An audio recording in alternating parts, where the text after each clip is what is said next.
Today we're getting into the latest Tesla news, including tons of new holiday features coming next week, Tesla giving Cybertruck tech to other automakers, the latest Cybertruck features and more, so let's get into it. First up today, Tesla is officially in the process of rolling out their 2023 holiday update. It brings a number of fun and exciting features, but some people are finding themselves a bit underwhelmed by this update.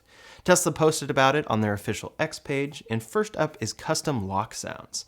You're now able to choose the horn lock sound of your vehicle. In their image, we can see options for rubber ducky, jingle, old school horn, applause, goat, quack, and I'm sure there will be more. You can also upload a custom lock sound. Gaming is finally brought to the rear touchscreen on vehicles equipped with one, and this is a feature that has been shown since the relaunch of the Model S in 2021. It looks like it is finally arriving, with Tesla saying, play your favorite games on the rear touchscreen. This is a pretty good example of a promised feature arriving eventually, but taking over 2 years to do so. And it's a good example of why you shouldn't buy a product for a feature in software. If this was the selling point for a Model S for you 2 years ago, it's definitely annoying to have to wait 2 years. For the rear screen, Tesla has also finally upgraded this in a major way. Quote, parents, rejoice. Rear passengers can now use wireless Bluetooth headphones when watching shows or playing games on the rear screen. Before, the rear screen was tied to the entire car's sound system, so this is a very welcomed and necessary upgrade for the function of that rear screen. From there, Tesla details that Apple Podcasts are officially coming in vehicle, which is great to see. In the Tesla app, they have added the ability to plan multi-stop trips and send it to your vehicle, and then navigation in the vehicle now has added speed cameras, stop signs, and traffic lights. Navigation has been seeing a lot of improvements lately, and it seems like Tesla is really trying to show everyone that you don't need anything like CarPlay, at least in their own view. When an accident triggers the airbags, the vehicle will automatically call 911 for you. For the blind spot cameras on screen, Tesla says, quote, the blind spot camera view now alerts you with red shading along the edge when your turn signal is on and your vehicle detects an object or another vehicle in your blind spot. Here's what that looks like in practice. The blind spot camera is already pretty great, but this is an extra layer there that will indicate it for you. Then they have added more angles to the Sentry view. There are now a total of 7 available angles.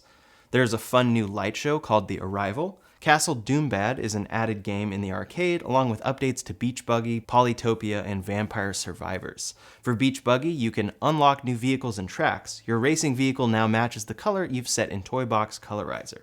They've also added better support for controllers, including rumble effects. But then comes the big one. Many brands, with the exception of Tesla right now, ship their cars with a 360-degree camera or similar overhead camera. I'm used to this in the Rivian R1T, and while Tesla includes a ton of cameras in all of their vehicles, this feature is not present. You can bring up multiple cameras at once when parking and such, but Tesla has never shipped a feature that stitches these together. Some think this is due to the fact that they haven't had a front camera in their cars. All the way back in 2020, Elon Musk tweeted that vector space bird's eye view coming with FSD, and for a while that got many excited, and now it seems that Tesla is finally delivering this. It just may not quite be what you think. They call it high fidelity park assist and say, see a 3D reconstruction of your surroundings while parking. Here's an image of what this looks like in practice. Upon first glance, it seems like this may be a bonus thing to have, but not something one could rely on when parking. But Tesla Scope has tried it, and their impression is that, quote, when you see the visualizations in person, they will absolutely blow your mind. And it's just a tease at what they've been experimenting with in terms of visualizations. I'm very curious to see what this is like in practice. Will it be a decent replacement for a 360 camera until Tesla can deliver it for real? Or will it genuinely be more accurate and more useful, since the full reconstruction is in 3 dimensions? At the very least, I hope it's useful, and it looks like it's being delivered to everyone, not just those with FSD. Tesla didn't list the rest of the features in this update, but a big one for title listeners is that they have finally added the ability to shuffle your playlists and albums. Previously, this was just missing. Apple Music and Spotify now show your profile image so you can clearly see which account is being used. The results in search now include the owner's manual, and then you can filter charging locations based on speed. Overall, I think this update delivers a lot of useful stuff, and it's definitely interesting to be disappointed by a software update bringing lots of features to your car. This is an entirely new phenomenon within the last decade or so, started by Tesla. Getting updates at all on most cars simply doesn't happen, but Tesla has delivered some pretty good updates in the past for the holidays, so Elon said we need to step up our game. Next up today, Tesla has shared information regarding their new 48-volt architecture that is going to be a huge help for other EV makers. This is a huge change that comes with the Cybertruck, which is the first car to fully move from 12 volts to 48 volts on the low voltage for the whole vehicle. 12-volt electrical systems have been the industry standard since 1955, when car manufacturers started producing higher compression V8 engines and delivering features like power seats and power windows. Vehicles started needing more power. Now that the entire vehicle uses electricity and there are many more features that demand it, cars need more power than ever. That's why Tesla's innovation with the Cybertruck is so revolutionary. Basically, the entire automotive industry, suppliers and automakers alike, have been stuck to 12-volt systems because it's a difficult and costly change to make. Tesla figured out how to do this while managing costs though. Not only have they already implemented it successfully in the Cybertruck, but now they're sharing what they've learned with other automakers in order to move the entire industry forward. They shared their 48-volt implementation documentation with other major automakers directly, including Ford. We first caught wind of this when Jason Camisa mentioned it in his review of the Cybertruck, but we weren't sure if it was actually true. He talked about a pamphlet that was sent out titled How to Design a 48-Volt Vehicle, signed XOXO Elon. Now, Jim Farley, Ford's CEO, confirmed that they did receive this, saying, "They weren't joking. We received the document today, dated December 5th. Thanks, Elon Musk. Great for the industry." It turns out that subheader was just a joke on Haggerty's part, though, and Elon didn't actually sign the cover page with hugs and kisses. He did, however, respond to Farley saying, "You're welcome." For Tesla, a 48-volt system has enabled enhanced energy efficiency, faster charging capabilities, and improved overall performance. With this system, they were able to introduce the Cybertruck with steer-by-wire and four-wheel steering.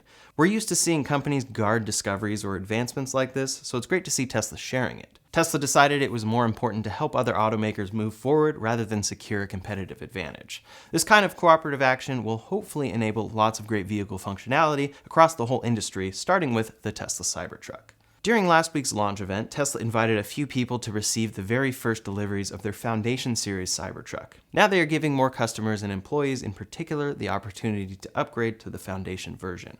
Reports are surfacing from several early reservation holders in California and Texas that they have been chosen to order their Foundation Series Cybertruck. This special edition bundle comes with special laser-etched badging, the full self-driving package, lifetime premium connectivity, a universal wall connector, a PowerShare mobile connector, and home backup, an off-road light bar, as well as some smaller accessories like 3D all-weather floor mats, storage dividers, sunshade, and bed accessories. This edition also comes with a Cyber bottle opener for the rear.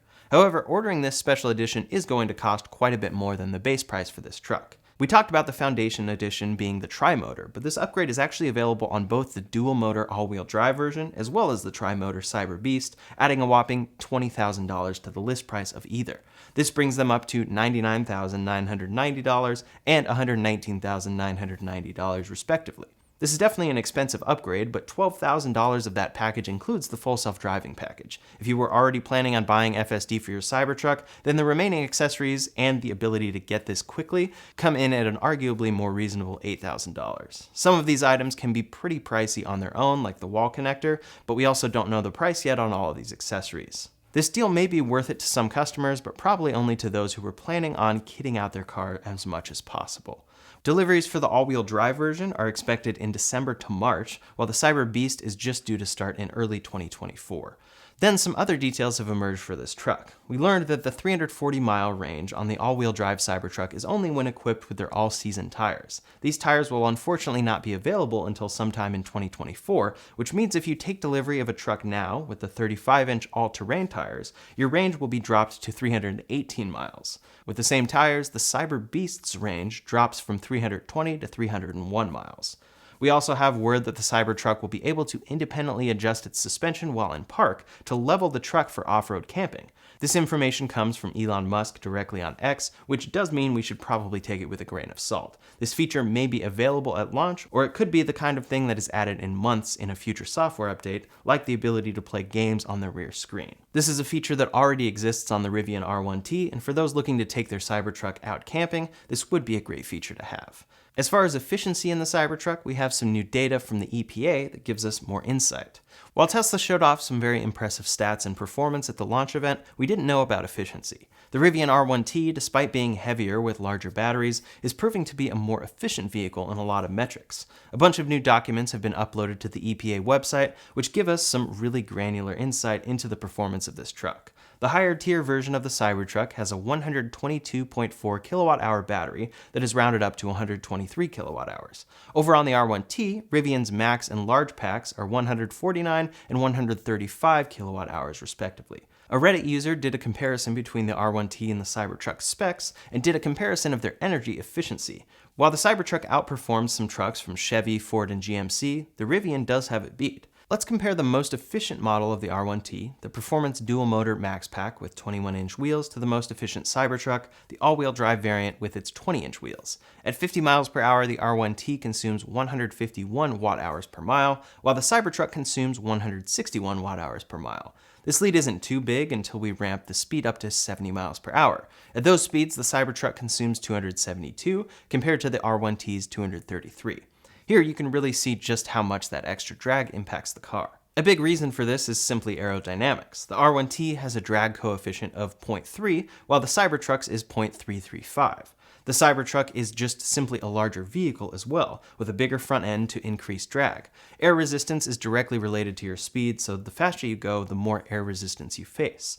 As a direct result, the R1T's efficiency lead increases only exponentially as you reach highway speeds. On the range front, Teslas are well known to be on the more optimistic side when it comes to their projections. Rivian, on the other hand, uses a range correction factor that is generally much closer to real-world driving. If we apply the same correction factor that Rivian uses to the Cybertruck, that brings their expected ranges down to 290 miles for the all-wheel drive and 283 for the Cyber Beast. Those ranges definitely aren't bad, especially for a truck that uses a much smaller battery than the R1T, which offers ranges between 270 and 410 miles.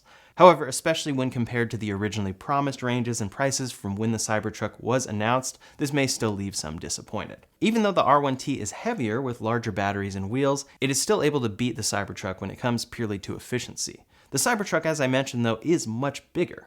The R1T is 217.1 inches in length, whereas the Cybertruck is 223.7 inches in length. This is part of what enables that 6-foot bed on the Cybertruck.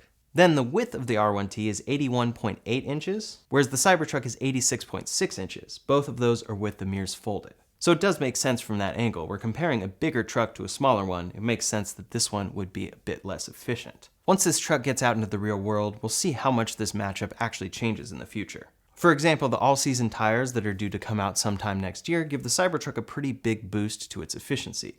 We'll have to wait and see though to find out how big of an impact that will actually be. With its initial release last week, the Cybertruck has been dominating everyone's attention and discussion. With its unique design and less than promised specs, some question how well this truck will perform for the company now that it's released. In a recent interview with Sandy Munro, Elon Musk expressed relatively reserved expectations for this truck's sales. He recognized that the Cybertruck's release and ramp would not likely cause any major impact to the company's finances well into 2025. Ultimately, the Cybertruck will only represent a very small portion of Tesla's deliveries in the new year, especially when compared to vehicles like the Model Y, which is the best-selling car in the world. In their most recent earnings call, Elon said it would take well over a year for a major product release like this to be felt in their finances or production. He said, quote, "It's a great product, but financially it will take, I don't know, a year to 18 months before it's a significant positive cash flow contributor. I wish there was some way for that to be different, but that's my best guess." We don't know exactly how many Cybertrucks have been produced so far, but Elon has claimed that they currently have the capacity to make 125,000 Cybertrucks a year, with potential to grow to 250,000 in 2025.